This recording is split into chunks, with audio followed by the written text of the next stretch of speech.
गेले 9 महिन्यांपासून पुणे पोलिसांच्या रडारवर एक माणूस असतो.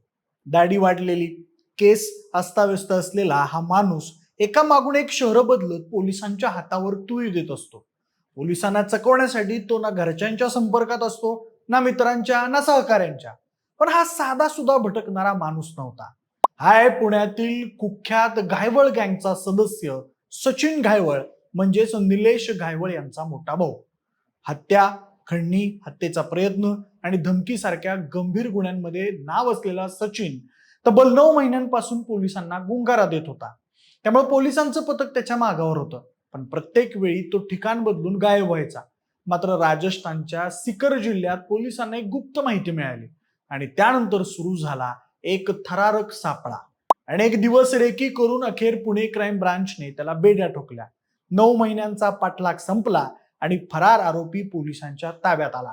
पण नेमकं सचिन घायवळ पोलिसांपासून का पळत होता? त्याच्यावर कोणकोणते गंभीर गुन्हे दाखल होते? मंदिरात राहून आणि प्रसादावर दिवस काढून तो पोलिसांना कसा चकवायचा? आणि राजस्थानमध्ये असा कोणता धागा पोलिसांच्या हाती लागला ज्यामुळे अखेर तो जेरबंद झाला? याबद्दलची संपूर्ण माहिती या व्हिडिओच्या माध्यमातून जाणून घेऊया. नमस्कार, मी प्रथमेश आणि तुम्ही पाहताय विशेष भारे. मंडळी, कुख्यात गुंड निलेश घायवळचा सख्खा भाऊ आणि घायवळ गँग मधील महत्वाचा सदस्य सचिन घायवळ अखेर पुणे पोलिसांच्या जाळ्यात अडकलाय.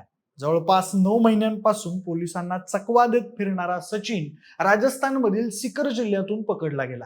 पुणे शाखेच्या युनिट 3च्या पथकाने सिकर जिल्ह्यातील दिंगपूर गावात सापळा रचून ही कारवाई केली आणि त्याचबरोबर न्यायालयानं त्याला 9 जून पर्यंत पोलीस कोठडी सुनावली आहे. त्याच्या अटकेमुळे पुण्यातील गुन्हेगारी विश्वात मोठी खळबळ उडाली असून घायवळ गँगला मोठा धक्का बसल्याचं मानलं जात आहे. म्हणजे सचिन घायवळ हा साधा सुद्धा आरोपी नाही आहे. पुणे पोलिसांच्या नोंदीनुसार त्याच्यावर खंडणी, धमकी, हत्येचा प्रयत्न, संघटित गुन्हेगारीशी संबंधित अनेक गंभीर गुन्हे दाखल आहेत. गेल्या वर्षी पुण्यातील कोथरूड परिसरात घायवळ गँगचं नाव मोठ्या प्रमाणावर चर्चेत आलं होतं. रस्त्यावरील वादानंतर झालेल्या गोळीबाराच्या प्रकरणात तसेच संघटित गुन्हेगारीच्या अनेक तपासांमध्ये घायवळ गँगचं नाव पुढे आलेलं होतं. त्यानंतर पोलिसांनी या टोळीविरोधात मकोका सारखा कठोर कायदा लावलेला होता. पण सचिन घायवळ पोलिसांपासून का पळत होता याचं उत्तर त्याच्यावरील अनेक गुन्ह्यांमध्ये दडलेलं आहे. पुण्यातील एका खासगी कंपनीच्या महिला संचालिकेकडून तब्बल 44,36,00,000 रुपयांची खंडणी उकळल्याचा आरोप त्याच्यावर आहे.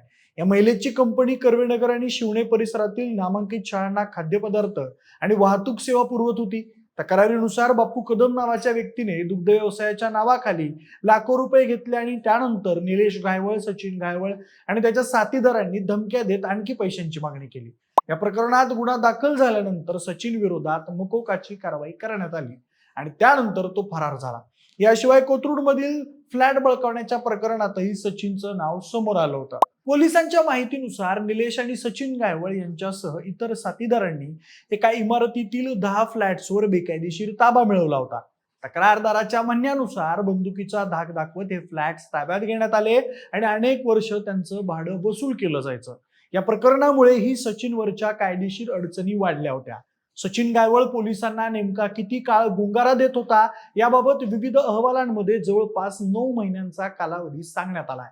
या काळात तो एका ठिकाणी स्थिर राहत नव्हता. पोलिसांना त्याचा माग काढणं कठीण जावं म्हणून तो सतत ठिकाणं बदलायचा. त्यात मोबाईलचा वापर कमी करणं, ओळख लपवणं आणि कोणत्याही ओळखीच्या लोकांच्या संपर्कात फारसं न राहणं अशी खबरदारी त्यानं घेतल्याचं तपासातून समोर आलंय. सगळ्यात धक्कादायक बाब म्हणजे तर फरारीच्या काळात सचिन वेषांतर करून फिरत होता.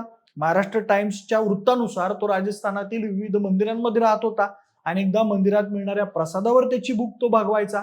पोलिसांची नजर चुकवण्यासाठी तो धार्मिक स्थळांच्या आसपासच राहायचा आणि अशाच प्रकारे वारंवार मुक्काम बदलायचा. त्यामुळे त्याला शोधणं अवघड झालेलं होतं. पोलिसांनी त्याला पकडण्यासाठी साधारण 9 महिने छुपा तपास केला. खरं तर पुणे गुन्हे शाखेची विशेष टीम त्याच्या मागावर होती. सुरुवातीला त्याच्या नातेवाईकांवर, मित्रांवर आणि संपर्कांवर नजर ठेवण्यात आलेली होती. त्यानंतर राजस्थानमध्ये तो लपल्याची माहिती मिळाल्यावर पोलिसांनी तिथं स्वतंत्र नेटवर्क तयार केलं. त्यानंतर अनेक दिवस स्थानिक पातळीवर माहिती गोळा करण्यात आली आणि तो कुठल्या आणि कोणत्या भागात फिरतो, कुठं थांबतो, कोणाला भेटतो याचा बारकाईनं अभ्यास करण्यात आला. अखेरीस पोलिसांना राजस्थानमधील सिकर जिल्ह्यात त्याच्या उपस्थितीची खात्रीशीर माहिती मिळाली. त्यानंतर पुणे पोलिसांच्या पथकानं स्थानिक पोलिसांच्या मदतीनं सापळा रचला. अनेक दिवसांच्या रेकीनंतर योग्य संधी साधून त्याला ताब्यात घेण्यात आलं. पोलिसांनी कारवाई इतक्या गोपनीय पद्धतीनं केली की सचिनला पळून जाण्याची संधीच मिळाली नाही. वृत्तानुसार अटक होण्यापूर्वी तो राजस्थानमध्ये अत्यंत साधं जीवन जगायचा. केस दाढी वाढवून स्वतःची खरी ओळख लपवून होता. त्यामुळं दरवेळेस पोलिसांना गुंगारा देण्यात तो यशस्वी व्हायचा. पण पोलिसांच्या सातत्यपूर्ण तपासामुळे त्याचा हा डाव अखेर फसला. सचिननं पोलिसांना किती वेळा हातावर तुरी दिल्या याचा अधिकृत आकडा समोर आलेला नाहीये. मात्र गेल्या 9 महिन्यात तो वारंवार ठिकाणं बदलत असल्यानं त्यानं अनेक वेळा पोलिसांची दिशाभूल केली होती असं स्पष्ट दिसून येत आहे. प्रत्येक वेळी पोलीस एखाद्या धाग्यापर्यंत पोहोचत असतानाच तो दुसऱ्या ठिकाणी निघून जात असल्याची माहिती तपासाशी संबंधित वृत्तातून समोर आली आहे. दरम्यान सचिनचा भाऊ निलेश घायवळ अद्याप फरार आहे. तो लंडनमध्ये असल्याची माहिती माध्यमांमध्ये दिसून येते. त्यासोबतच निलेश घायवळ याच्यावर खुनाचा प्रयत्न, खंडणी यासारखे गंभीर गुन्हे दाखल आहेत. तो परदेशात पळून गेल्याचा संशय असून त्याच्या विरोधात lookout notice, blue corner notice आणि इतर कायदेशीर प्रक्रिया सुरू करण्यात आल्या. न्यायालयानं त्याला फरार घोषित केलेलं असून त्याच्या मालमत्तेवर कारवाई करण्याचाही मार्ग मोकळा झालाय. सचिन घायवळच्या अटकेमुळे आता पुणे पोलिसांना घायवळ गँगच्या आर्थिक व्यवहारांबाबत, खंडणी प्रकरणांबाबत, मालमत्ता बळकावण्याच्या आरोपांबाबत आणि इतर संघटित गुन्हेगारीच्या नेटवर्कबाबत महत्वाची माहिती मिळण्याची शक्यता आहे. तपास यंत्रणांच्या दृष्टीनं ही केवळ एका आरोपीची अटक नसून घायवळ गँगच्या संपूर्ण जाळ्यापर्यंत पोहोचण्याची मोठी संधी मानली जाते. एकूणच पाहता 9 महिने पोलिसांना गुंगारा देणारा, मंदिरातील प्रसादावर दिवस काढणारा, सतत ठिकाणं बदलून स्वतःची ओळख लपवणारा आणि अनेक गंभीर गुन्ह्यांमध्ये वॉन्टेड असलेला सचिन घायवळ अखेर राजस्थानच्या सिकर जिल्ह्यात पुणे पोलिसांच्या जाळ्यात अडकलाय. त्याच्या अटकेनं घायवळ गँगला मोठा धक्का बसलेला असून आता या टोळीच्या गुन्हेगारी साम्राज्याबाबत आणखी धक्कादायक माहिती समोर येण्याची शक्यता तपास यंत्रणा व्यक्त करतायत. बाकी मंडळी, सचिन घायवळ यांच्या अटकेबद्दल तुमचं काय मत आहे ते आम्हाला कमेंट करून नक्की सांगा. सोबतच आपल्या विषय जुबारीच्या YouTube चॅनलला सबस्क्राईब करायला अजिबात विसरू नका. धन्यवाद.